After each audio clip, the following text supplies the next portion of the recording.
Speaking of Tommy, or the officiating, take your pick, I don't care. What effect did those two plays, consecutive plays on Baylor's first drive, Boy, I don't know. have to do with the outcome? Yeah, I think that had obviously, those are 60 yards of penalties in terms of two drives that, man, it certainly had a huge effect on the flow of the game, because I really felt like, and there's multiple things we needed to do, but the momentum, we were never able to control the momentum of the football game from early on. And it's unfortunate, because I really thought we came out and played really well, and we were physical, from my end. And again, that's being the coach, and we'll navigate this through the journey, but I don't think those are right. And again, you work through it and you guide through it, but I think it's frustrating, but equally, there's some things we did that were frustrating today too. We needed to be better. I thought there were some great things we did. Our precision and detail, didn't allow us to gain the momentum of the football game. What kind of explanations did you get? Yeah, I think, again, you won't get real explanations until, this week, I'm sure. And again, I think some of those are coming from in the Big 12. Some of those go back to the Big 12 office, and they look at those plays as well. So, I'm sure we'll get good explanation here moving ourselves forward, and we'll continue to try to do a great job of teaching our guys the right way. Yet, despite all that, you claw within 3 at halftime, get the ball first, and then, unfortunately, the turnover. Just kind of one of those days, the way things piled up. Yeah, I think the word's momentum. I think, Rob, from my end, and we know this is a game of momentum, and you always felt like we were fighting from behind to gain it. Now, what I love about this group, and I love this group's got a chance to do some special things here. But what I love about them is they kept playing, and they kept fighting, and they kept competing.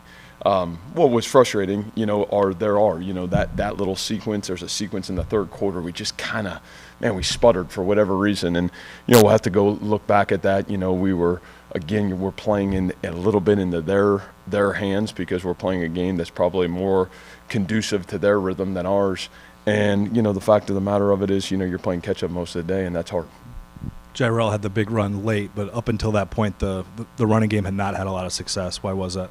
Yeah, and I don't even think that's a real statement, to be honest, because I think it's perception, and again, the perception is we're behind. So we're trying to catch up in the football game, and when you're playing from behind a little bit, you're leaning on the passing game to try to get you going. And, I think the reality of that is, even handing the ball off a little bit, there's a couple 3 and outs, so the stats make it look different than the reality of it. I think it was more a flow of the game than it is actual, man, did they have trouble rushing the ball or not. It was kind of the flow of the game and some of the statistics that didn't allow a rushing game to really start to get rolling in the game. You mentioned the third quarter. From your perception, why did you guys, I think you said, sputter? Well, you turn the ball over. So, you start from there, and that turnover, it's now all of a sudden you're into a total, rat race and trying to get yourself back in the football game, which we did, just, not the ability to get the stop we needed, and certainly not the ability to get the drive we needed fast enough to swing it totally back into our favor.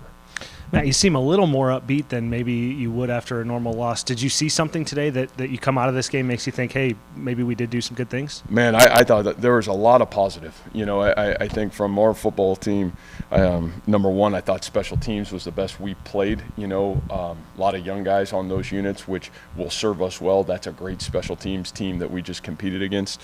I think from an offense and defensive perspective, there are a lot of really good things from this football game that we were able to do. It's the detail, it's the precision, and it's a young football team that's going to grow from this. And so I love the way our leadership keeps playing. I love the way that the leadership continues to not look at the scoreboard and just keep playing. I think those things are traits of some of the really good teams that we've been fortunate to have. They have those identities. And again, it's great. Now we'll see next week who this team is and how we respond and how we come back, because we're obviously going into another great challenge, and I think you guys see this league from top to bottom. You're going to get challenged every week, and you better have great poise and leadership to be able to navigate it. Matt, when you have those mistakes, whether it be the interceptions or penalties, would you characterize those in this game as mental mistakes, focus mistakes, or is it an execution thing, or is it something else I didn't notice? Well, the first half mistakes, I don't know if they're ours. Now, the second half mistakes, there's some mental things that happen, and we'll have to be better, and there are a couple mistakes that we have to clean up. So again, we'll look at that, we'll evaluate it. I'm not naive to say or to be the kind of coach that's ever going to blame one side of it, because here at Iowa State, we've learned you have to make the ball bounce your way. And the reality of it is that showed up, and what a great lesson for this young team to learn real fast as we get into Big 12 play. Jairell Brock took a big hit in the first half, and then after one play off, he was right there making plays at the goal line. Can you just speak on his toughness a little bit?